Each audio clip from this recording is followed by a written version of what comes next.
नमस्कार। City news channel पुनः आपका स्वागत है। पिछले भाग में आपने देखा था कि उम्र के आधार पर लोगों की सोच किस प्रकार होती है, किस उम्र का व्यक्ति क्या सोचता है और क्या अपेक्षा उसकी आने वाली सरकार से रहती है। उस अपेक्षाओं में जो सरकार उसको वादों में, प्रलोभन में, जाहिरनामे में जो भी है वो उसके तरफ आकर्षित होने की कोशिश करता है। निश्चित रूप से धार्मिक और सामाजिक समीकरण भी इसमें सम्मिलित है, लेकिन उम्र आदमी को सोच पे बहुत उम्र की सोच पे बहुत फर्क डालती है। यदि हम यहाँ पे उम्र के हिसाब से जो डाटा हमारे पास आया है वो देखें तो 18 से 19 साल का जो वोटर है, प्रोजेक्टेड सरकार के पास में कुछ 5% थे, लेकिन यहाँ सिर्फ 0.8% का डाटा हमारे पास में आया है। और 20 से 32% जो एज है उसमें 17.3% मतदार है। आंकड़ों में इसलिए नहीं अभी बता सकता क्योंकि ये पूरे डिस्ट्रिक्ट का डाटा है हमारे पास में। हमको सिर्फ 6 विधानसभा का इसमें डाटा करके हम आपको इस पर वापस डाल देंगे। 30 से 40 साल का युवक जो है वो 22.5% है, यानी सबसे ज़्यादा अभी जो है 30 से 40 साल के लोग हैं, और 40 से 50 साल में 21% है। यदि हम 50 साल तक की उम्र की बात करें तो टोटल यह प्रतिशत हो जाता है करीब 62%, यानी 62% युवा वर्ग अभी, यानी 50 साल के हम पूरे एक्टिव लोग होते हैं और वो युवाओं में ही गिनती आती है जिनकी कि जिम्मेदार नागरिक, सोचने वाले, चिंतनशील व्यक्ति इस उम्र में सारे एक नया, ठीक है, जोश वाला व्यक्ति है, लेकिन साथ में इसमें अनुभव के आधार पर समाज के साथ कंट्रीब्यूट करने वाला भी 50 साल तक का व्यक्ति है। उसके बाद में यदि 50 से 60 साल तक, यानी कामकाजी उम्र पूरी 60 साल तक के अधिकारी वर्ग सारे, इसके 18% है। और 60 से 70 में करीब 11% लोग हैं, और 70 से 82 यानी 80 साल तक के 5.96% वोट है। और 80 प्लस, यानी हालांकि जो घर पे जाके वोट लिए कुछ 1100-1200 के, लेकिन 3.27 यानी करीब करीब 60,000 वोट 80 की उम्र के लोग हमारे इस पूरी लिस्ट में अभी शामिल है। यहाँ पे यदि इस प्रकार से हम देखा जाए तो 50 साल तक का 61% लोग यहाँ पे उपलब्ध है। 18 से 50 साल तक का 61% वोटिंग, यानी करीब करीब 18,60,000 वोटिंग पकड़े तो 11 लाख वोटर्स यहाँ पे 50 साल तक की उम्र के हैं।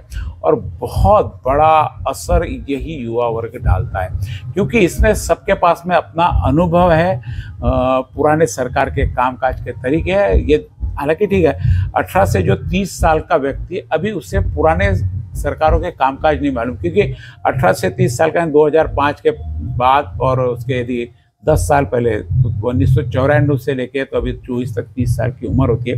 94 के बाद में जब तक समझ आई होगी 10-12 साल का, तब तक सरकार कांग्रेस की थी, और उसके जवान होते ही, यानी उससे सोच करते ही 2014 से सरकार यहाँ पे बदल गई, सरकार को यहाँ पे बदल दिया।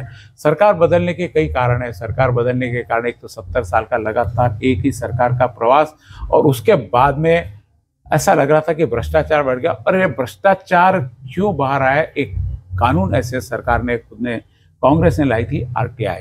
उस RTI के कारण बहुत सारे भ्रष्टाचार बाहर आए, और उसके बाद इस सरकार में भ्रष्टाचार खुलता गया।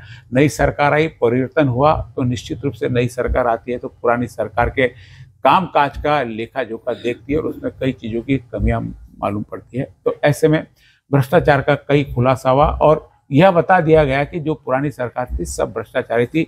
नया जोश, नई उमंग के साथ में नई सरकार आई। अब जो उमंग और जिस वादों के साथ में सरकार है, क्या सरकार वो वादे पूरे कर पाई, और ये सारे जो उम्र के फैक्टर है इन सरकार पर कितना असर डालेंगे, जानते हैं संजय मापले से कि किस प्रकार पुरानी सरकार भ्रष्टाचार के चलते गिर गई, और उसमें भ्रष्टाचार के खिलाफ जिन्होंने यह पूरा का पूरा कैंपेनिंग चलाया था वो आज लीडर बन के सामने आ गए। संजय जी मापले। या देशावर म्हणजे मध्ये काही सरकार सोडले, म्हणजे विश्वनाथ प्रताप सिंग, म्हणजे विश्वनाथ प्रताप सिंगांचं 1989ला जेव्हा सरकार बनलं तेव्हा या देशामध्ये बोफोर्स विषय आला होता। हो। आणि तो बोफोर्सचा जो विषय होता पहला भ्रष्टाचार का नाम शायद बोफोर्स का ही आया, बोफोर्स के बाद में ही भ्रष्टाचार लोगों को समझने लगा 1989 जब सरकार बदली आणि जनता दल बनलं. म्हणजे काँग्रेसमधून अनेक मोठे नेते बाहेर निघाले आणि जनता दलाची निर्मिती झाली. आणि त्या जनता दलाच्या निर्मितीमध्ये मग विश्वनाथ प्रताप सिंग म्हणजे बोफोर्स भ्रष्टाचारावर झालेली पहिली निवडणूक. म्हणजे या देशाच्या स्वातंत्र्याच्या 75 वर्षामध्ये भ्रष्टाचारावर झालेली पहिली निवडणूक म्हणजे 1989ची, ज्याच्यामध्ये व्हीपी सिंग या देशाचे पीएम झाले. मग ते 2.5 वर्ष पीएम होते. मग त्याच्यानंतर बाबरी मस्जिदचा विषय आला, राम मंदिराचा विषय आला, मंडलचा विषय आला आणि सरकार पडलं. आणि 1989ला जो वर्ग होता, म्हणजे महत्वाचा विषय आहे की 1989ला ज्याचं वय 21 वर्ष, तेव्हा 18 वर्ष नव्हते, 21 वर्ष ज्याचे पूर्ण झाले होते त्याला व्होटिंगचा अधिकार दिला. आणि त्यांनी बोफोर्स बाहेर काढलं. आणि म्हणून भ्रष्टाचाराच्या विरोधामध्ये पहिली निवडणूक युवा वर्गाने विरोधकांच्या हातामध्ये सत्ता दिली, ती फक्त भ्रष्टाचारामुळे. 1978 में भी जयप्रकाश नारायण का कैंपेन चलता, पूरा युवा वर्ग यानी एक इतना भक्त बन के बाहर चला कि किधर से युवा आके जमा हुआ. अभी तो सारे रैलियों में पैसा देके बुलाना पड़ता, उस टाइम तो पैसा था नहीं. सारा विद्यार्थी युवा वर्ग अमेरिका से ये आनी बानी के बाद में हुआ. वहां पे उस समय भ्रष्टाचार की बात नहीं थी कहीं पे भी. जब सरकार बदली थी भारतीय, उस टाइम जनता पार्टी बनी थी, मोरारजी देसाई जेव्हा प्रधानमंत्री झाले, पण तेव्हाचे जे विषय होते, मोरारजी देसाई म्हणजे एक नारा दिला होता, इंदिरा गांधीजीने एक नारा दिला, गरिबी हटाव. मग आपण पाहिलं की मोरारजी देसाई जेव्हा देशाचे पीएम होते तेव्हा 2 रुपये 40 पैसे किलो साखर होती. म्हणजे जो नारा इंदिरा गांधीजींनी दिला की या देशाची गरिबी हटली पाहिजे. मग गरिबी हटावनंतर या देशामध्ये अनेक प्रकारचे राजकीय समीकरण तयार झाले. चरण सिंग आले, मोरारजी देसाई आले, जयप्रकाश नारायण, हे सगळे लोक जेव्हा 1977-78ला या देशामध्ये पुन्हा एक सरकार, क्रांती आली, जनता पार्टी. म्हणजे तो नारा होता गरिबी हटाव. आणि मग त्याच्यानंतर काय झालं, मोरारजी देसाईंनी ज्या सर्व वस्तूंचे भाव आहे, म्हणजे मी तर तेव्हा खूप लहान होतो, तेव्हा असं पाहिलं की मला वाटतं असं काही 70-80 रुपये किलो काहीतरी गहू असेल, म्हणजे जवळ वाटते 450-500 रुपये किलो म्हणजे तोळा सोनं असेल. म्हणजे ती जी महागाई आपण पाहिली, म्हणजे तो जो गरिबी हटावचा नारा तो 77 पर्यंत मोरारजी देसाईंच्या जेवणात चालला. आणि त्याच्यानंतर पुन्हा इंदिरा गांधी पुन्हा या देशामध्ये दोषामध्ये निवडून आल्या. आणि एकट्या विदर्भानं 11ही सीटा इंदिरा काँग्रेसच्या पारड्यामध्ये टाकल्या. आणि मग त्याच्यानंतरचा पुन्हा आपण 11 वर्षानंतरचा कालावधी पाहिला तर मग बोफोर्सचा विषय आला. पण या देशामध्ये माझ्या मते भ्रष्टाचारावर झालेली पहिलीची निवडणूक होती, ती निवडणूक 1989ची होती. आणि त्याच्यामध्ये बोफोर्सचा विषय घेऊन विश्वनाथ प्रताप सिंग या देशाचे पीएम झाले होते. आणि मग सतत मध्ये देवेगौडाजी पीएम होते, इंद्रकुमार गुजराल पीएम होते, अटल बिहारी वाजपेयी पीएम होते. मधला जो 17-18 महिन्याचा जो काळ, चंद्रशेखर गुजराल, इंद्रकुमार गुजराल हे पीएम होते. त्या 5 वर्षामध्ये मला असं वाटतं की तरी 3 पीएम बदलले, 4-5 पीएम बदलले. म्हणजे 12-15-18 महिन्याचे काही पीएम झाले. मला वाटतं कालावधी करता ते 97 ते 99 होता कदाचित कालावधी असेल, 96-99च्या मधले तो. आणि तेव्हाची जी परिस्थिती होती, मग पुन्हा तो नवा युवा वर्ग तयार झाला. आणि युवक वर्ग आल्यानंतर मग त्यांनी सांगितलं की बा काँग्रेसच्या राज्यामध्ये भ्रष्टाचाराने कळस घातलेला आहे, म्हणजे प्रचंड भ्रष्टाचार वाढलेला आहे. अशाही परिस्थितीमध्ये आरटीआय म्हणजे माहितीचा अधिकार हा कायदा काँग्रेसने आणला 2005. म्हणजे 2005 मध्ये इम्प्लिमेंट हो गया था. कल तो बहुत दिन से रहा था, चालू होतं त्यांचं, पण लागू हो गया था, लागू झाला. आणि काँग्रेसने या देशामध्ये 5 मोठे कायदे आणले, म्हणजे लोकपाल सुद्धा त्याच्यामध्ये आला. 5 कायदे काँग्रेसने आणले, जनता के लिए जो बेनिफिट के थे, की जे जनताच्या फायदेशीर असलेले 5 कायदे या देशामध्ये. म्हणजे मी मोठा बदलाव एकदम, की 5 ते 6 दिवस रात्रभर संसद चालू होती जनहितार्थ कायदे पास करण्याकरता, हे काँग्रेसच्या राज्यात. आणि ये युवा पिढी को नहीं पता है. हा युवा पिढीला हा विषय माहित नाही. देशाची संसद 5-5 दिवस रात्रभर जागली की या देशामध्ये जनहितार्थ कायदे पास झाले पाहिजे. आणि या देशातल्या सामान्य माणसाला माझ्या घरासमोर रोड कोणी बांधला, त्याची कॉस्ट किती आहे, त्याचं अंदाजपत्रक किती आहे, त्याचं इंजिनियर कोण आहे, त्याचा एक्झिक्युटिव्ह अधिकार दिया था, तो त्याला अधिकार दिला विचारायचा. आणि त्या अधिकाराच्या अंतर्गत सगळ्यात मोठा कायदा या देशामध्ये काँग्रेसने माहिती अधिकार लोकपाल कायदा आणला. परंतु भ्रष्टाचाराचा जो विषय होता, भ्रष्टाचाराव्यतिरिक्त बाकीचे विषय होते की काँग्रेसच्या राज्यामध्ये भ्रष्टाचार खूप वाढला. मग 2014 मध्ये या विषयावर सुद्धा प्रचार केला गेला की या देशामध्ये भ्रष्टाचार वाढला, बाकीचे जे विषय त्यासोबत जोडले गेले. आणि मग 2014 मध्ये या देशाचं सरकार बदललं, 2019ला पण बदललं, आता हल्ली निवडणुका लागलेल्या आहे. परंतु काँग्रेसने जो कायदा, माहितीचा अधिकाराचा जो कायदा काँग्रेसने आणला, परंतु आज ज्या आपण त्या कायद्याकडे पाहतो तर त्या कायद्याची जी ही म्हणजे ओढताण आहे, म्हणजे त्याच्यावर अधिक त्याच्यामध्ये खऱ्या अर्थानं बदल केले गेले. त्या कायद्यामध्ये आता बदल केले गेलेले आहे. आणि त्याच्यामुळे आता माहिती कायद्याची जी धार होती ती धार आता कमी झालेली आहे. ठीक आहे, त्या कायद्यामुळे अनेक लोकांचा जो ब्लॅकमेलचा धंदा सुरू झाला होता, अनेक लोकांचा जो धंदा होता ब्लॅकमेलिंगचा. आणि आरटीआय मध्ये तुम्ही असं पाहता की आरटीआय मध्ये या देशामध्ये अनेक मोठे मोठे भ्रष्टाचार उघडकीस आले, अनेक मोठे मोठे भ्रष्टाचार देशामध्ये उघडकीस आले. परंतु आज या सरकारने या कायद्याची जी धार आहे ती धार कमी केली आणि त्याच्यामुळे त्या माहितीच्या अधिकाराच्या कायद्यावर सुद्धा लोकांचा विश्वास राहिलेला नाही. ही परिस्थिती आहे. आणि म्हणून हा जो भ्रष्टाचार वाढलेला आहे, आणि भ्रष्टाचार संपला असं म्हणता येणार नाही, कारण की भ्रष्टाचार म्हणजे लागलेली या लगातार प्रक्रिया चलने वाली कीड आहे, ही प्रक्रिया आहे, हा कॅन्सर आहे, हा न बसणारा रोग आहे आणि तो माणसाचा आज अविभाज्य अंग झालेला आहे. म्हणून भ्रष्टाचारावर झालेली निवडणूक 1989 पासून तर आजच्या या कालावधीमध्ये आपण 40 वर्षाचा आपण जर सगळा विषय 35 विषय पाहिला तर या देशामध्ये भ्रष्टाचारावर निवडणूक झालेली आहे. आणि त्याच्यामुळे आता हे नवीन सरकार आलं आणि या 10 वर्षामध्ये आरटीआयचा कायदाची जी नाळ आहे आणि त्याची जी धार आहे ही धार कमी झाली. आणि कमी झाल्यामुळे भ्रष्टाचार थांबलेला नाहीये, भ्रष्टाचार थांबलेला नाहीये. साध्या आपण कुठे तहसीलमध्ये गेलो, आता काही तर विषय मला बोलता येणार नाही, त्या विषयाला मला सार्वजनिक करता येणार नाही, परंतु पर्सेंटेजचा हिशोब हा प्रत्येक ठिकाणी लागलेला आहे. पर्सेंटेजचा हिशोबाशिवाय कामही भेटत नाही आणि पर्सेंटेजच्या हिशोबाशिवाय कामही होत नाही. म्हणजे दुसरा विषय असा की हा जो सगळा विषय आहे हा पैसा कोणाचा आहे? हा पैसा जनतेचा आहे, जनतेच्या टॅक्सचा पैसा आहे. जनता जे विविध भागातून तो पेट्रोल भरत असेल तर तो टॅक्स शासनाला देऊन राहिला, तो आपल्या दैनंदिन जीवनातला जो आपण सामान घेऊन येतात तो टॅक्स भरून राहिला. हा पैसा जनतेचा आहे आणि जनतेच्या पैशातून जो भ्रष्टाचार होत आहे म्हणजेच हा भ्रष्टाचार हे लागलेली एक कीड आहे. आणि आज अशी परिस्थिती आहे की हे माणसाच्या जीवनातलं अविभाज्य अंग झालेलं आहे. पण याला अधिकारी दोषी असं म्हणता येणार नाही, जनता पण तेवढं दोषी आहे.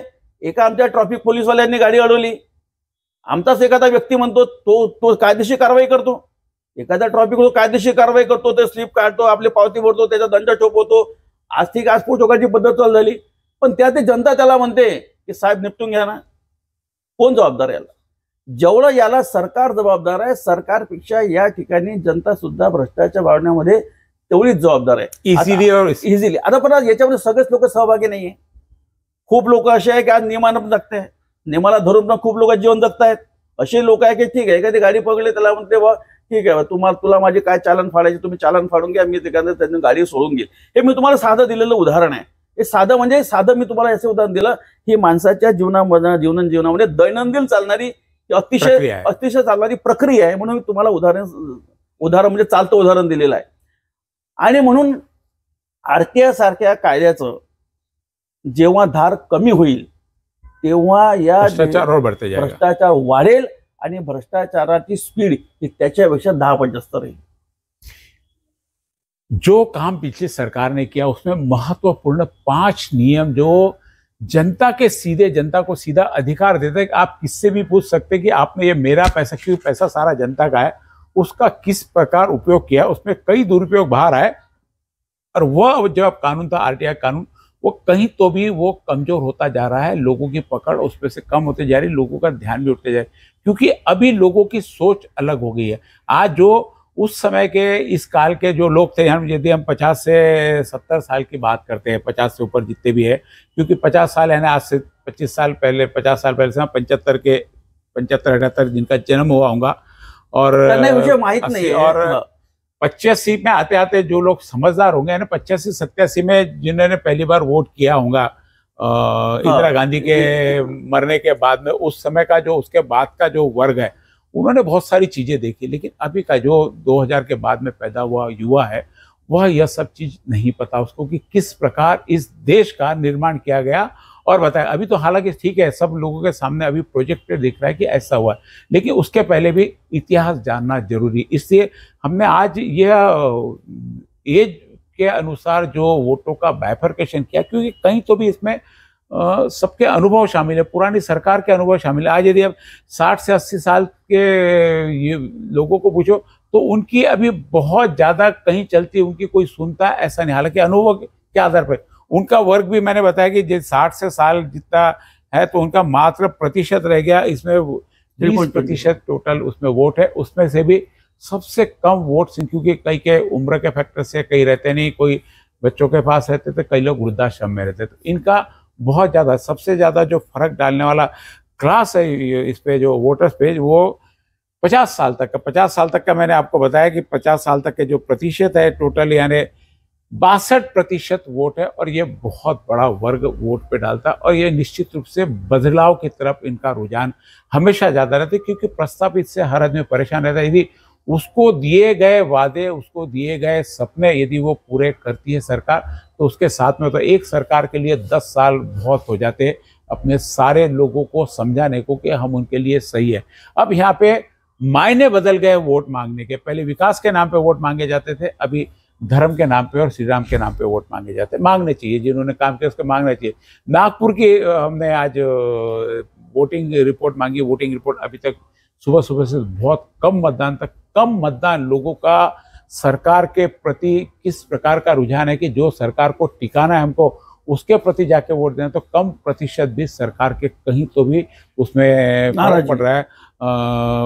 नागपुर से कई जगह रिपोर्ट आई हुई है कि जब गडकरी को हम विकास पुरुष के नाम से जानते हैं, विदर्भ का गडकरी जो है, पूरे देश में उनकी विकास के नाम से उनको कहीं प्रचार की आवश्यकता नहीं, ऐसे उन्होंने कहा था कि मैं प्रचार नहीं करूंगा, कहीं पोस्टर नहीं, क्योंकि वो इतने पॉपुलर, इतने ये कि किसी प्रचार की जरूरत। लेकिन वहां पे योगी वहां पे उनके प्रचार के लिए आए, तो उसमें लोगों में वहां चर्चा ऐसी चल गई कि जो विकास के नाम पे वोट मांगते हैं, अब धर्म के नाम पे वोट मांग रहे, तो लोगों ने विकास के आधार पर वोट देना कि धर्म के आधार पर, लोगों वहां कंफ्यूज हो गए। तो ये सारी चीजें भी अभी पीढ़ी सब सोचने लगी है कि किस प्रकार से, ठीक है हम अल्पसंख्यक का, दलित का, मराठों का, इसका सारा कैलकुलेशन लेके बैठे, क्योंकि परंपरागत, पारिवारिक, कुनबे के वोट, कबीले के वोट, गांव के वोट, चौपाल के वोट, ये सब कहीं ना कहीं एक दिशा में लेके जाते हैं, लेकिन कहीं तो भी ये सोच में भी परिवर्तित करते हैं।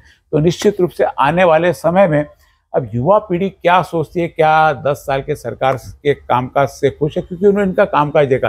पिछली सरकारों के कामकाज दिखाने के भी अभी नहीं, हमने जैसे आज संजय जी ने बताया कि 1978 से लेकर, क्योंकि उसके पहले की भी बहुत सारी राजनीति है, युद्ध हुए, युद्ध के बाद में भी सरकार को कई निर्णय लेने पड़े।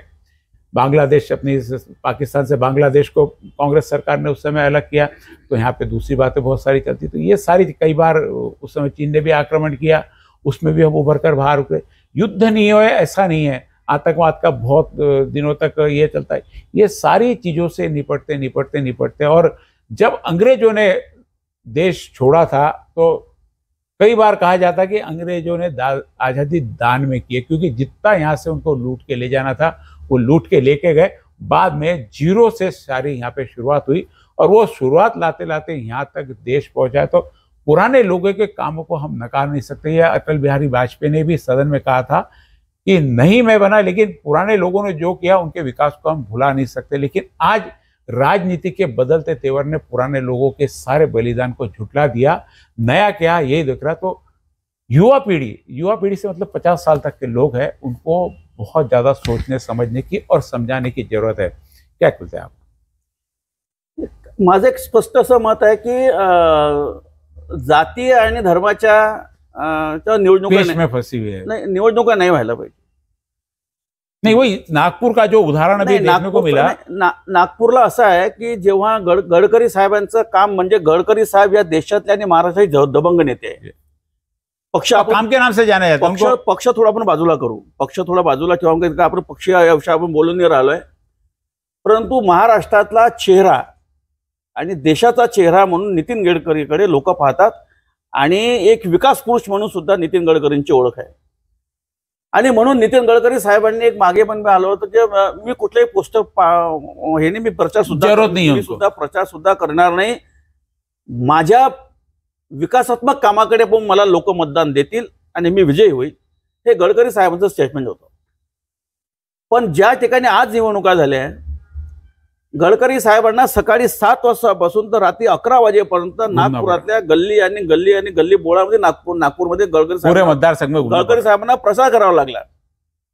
मग आता लोकांची दृष्टी मतदान करताना काय असली पाहिजे किंवा काय असावी किंवा काय असेल, तर याचा अर्थ असा आहे की ज्या व्यक्तीने देशभर असेल, जिल्ह्यात असेल, महाराष्ट्रात असेल, नागपुरात असेल, ज्या व्यक्तीने एवढा मोठा विकास केला, ती सुद्धा नागपूरची सीट म्हणजे आपल्या चर्चेमध्ये जी आपण चर्चा पाहतोय ती सुद्धा जी फसलेली सीट आहे, ती निवडून पण ती सुद्धा आज फसलेली सीट आहे. आणि त्या ठिकाणी काँग्रेस पक्षाने जो कॅन्डिडेट दिला, विकास ठाकरे ते आमदार आहे, आणि ती सुद्धा त्या ठिकाणी असलेली कॅन्डिडेट तो कॅन्डिडेट आहे, तो कॅन्डिडेट तिथले जे कॅन्डिडेट आहे ते सुद्धा प्रबळ कॅन्डिडेट आणि आमदार आहे. पण या सगळ्या गोष्टीकडे आपण जेव्हा असं पाहतो, म्हणजे जे आपल्याला ऐकलं येतं ते असं वाटतं की जातीय समीकरणामध्ये खऱ्या अर्थानं ती विकास की बात सारी रुक जाती. जातीच्या आणि धर्माच्या राजकारणामध्ये या देशाचा विकास असेल, युवकांचा विकास असेल, बेरोजगारी असेल, इंडस्ट्रियल डेव्हलपमेंट असेल, म्हणजे लोकांची स्टॅबिलिटी असेल, हे सगळे विकासाचे जे विषय असतात, जे मानवी जीवनाकरता अतिशय महत्वाचे असतात, ते विषय धर्माच्या आणि जातीच्या नावाखाली थांबतात. आणि हे असं म्हणायला हरकत नाही की दुर्भाग्य आहे. जर या देशाच्या स्वातंत्र्याच्या 75 वर्षामध्ये या देशामध्ये 50, 60, 70 वर्षामध्ये काय विकास झाला हे सर्व दिसतंय. चित्र स्पष्ट आहे. म्हणजे 1947ला ज्या दिवशी देश स्वतंत्र झाला तेव्हाची आपण सीएसटी पाहिली, एक सीएसटीचा फोटो जर आपण आपल्या याच्यावर पाहिला तर तेव्हाची सीएसटी ना आताची सीएसटी काय आहे. 47चं राहणीमान आणि 2024चं राहणीमान, 2024ची असलेली या देशाची आर्थिक परिस्थिती आणि आजची आर्थिक परिस्थिती, तेव्हाचा युवा आणि आताचा युवा, याच्यामध्ये तुम्ही तर प्रचंड बदलाव पाहिला. तर असं वाटत नाही का तेव्हाची सीएसटी अशी होती, तेव्हाचा राजकमल चौक असा होता. म्हणजे राजकमल चौकाकडे पाहिलं तर आपण 50 वर्षाचा राजकमल चौक पाहिला तर राजकमल चौकामध्ये लक्ष्मी टॉकीज, ते रोड, ते 2-3 सिग्नल, ते जसं म्हणजे हा जो बदलाव झाला. बरं, हा बदलाव एज्युकेशनल बदलाव झालाय, IT क्षेत्रामधला बदलाव झाला, इंजिनिअरिंग क्षेत्रामधला बदलाव झाला. या देशामध्ये 50-60 वर्षामध्ये जेव्हा आपण म्हणतो की इंग्रज या देशातून सोडून गेले तर काय ठेवलं होतं, पण त्या आजच्या युवा पिढीने मागे वळून पाहिलं पाहिजे. पुढे पाहणं गरजेचं आहे. पुढे कुठलं सरकार आहे, काय आहे, त्यांच्या काय पॉलिसी आहे, युवकांच्या धोरणात्मक निर्णय घेण्याकरता त्यांच्या कुठल्या पॉलिसी आहे, त्यांना स्टेबल करण्याकरता त्यांच्या कुठल्या पॉलिसी आहे. जसं आपण हे पाहतो तर हा मागला सुद्धा इतिहास युवकांनी पाहिला, कारण इतिहास पाहिल्याशिवाय पुढे चालता येत नाही. इतिहास वाचला पाहिजे, इतिहास माहीत असला पाहिजे. जसे आपण थोर पुरुषांचे इतिहास पाहतो आणि त्या इतिहासाचा आपण प्रत्येक जयंतीला परत त्यांचा गौरव करतो. गौरव त्यांच्या कार्याचा आहे. या देशामध्ये महापुरुषांचा कार्याचा गौरव आहे. त्यांनी एवढं गौरवास्पद कामं केले म्हणून आपण त्यांच्या जयंत्या मोठ्या उत्साहाने साजऱ्या करतो. म्हणजे याचा अर्थ असा आहे की इतिहास वाचणं गरजेचं आहे आणि इतिहासाचं इम्प्लिमेंटेशन सुद्धा करणे गरजेचं आहे. आणि कायदे जर या भारतासारखं संविधान आणि भारतासारखे कायदे मला वाटतं ते जगात कुठे असेल म्हणून, पण खऱ्या अर्थानं त्या कायद्याचं व्यवस्थेचं इम्प्लिमेंटेशन झालं तर निदान विकासाला खीळ न बसता अधिक जोमाने, अधिक चांगल्या गतीने या देशाचा विकास होऊ शकतो. म्हणून धर्माच्या आणि जातीच्या याच्यामध्ये आम्ही कुठे अडकलो आहे का याचा सुद्धा विचार होणे गरजेचं आहे. आणि हा सुद्धा विचार प्रत्येक युवकांनी, त्याचं कारण असं आहे की वयाच्या 60 वर्षानंतर व्यक्ती झाला त्याच्या सगळ्या लायबिलिटी संपतात. बरोबर, त्याला वयाच्या 60 वर्ष झाल्यानंतर तो आमच्याकरता वृद्ध पुरुष असतो, आमचा मार्गदर्शक असतो आणि आम्ही त्याच्याकडे एवढी, तो सरकारकडे एवढी अपेक्षा बाळगतो की मला शासनाकडे काय आधार आहे.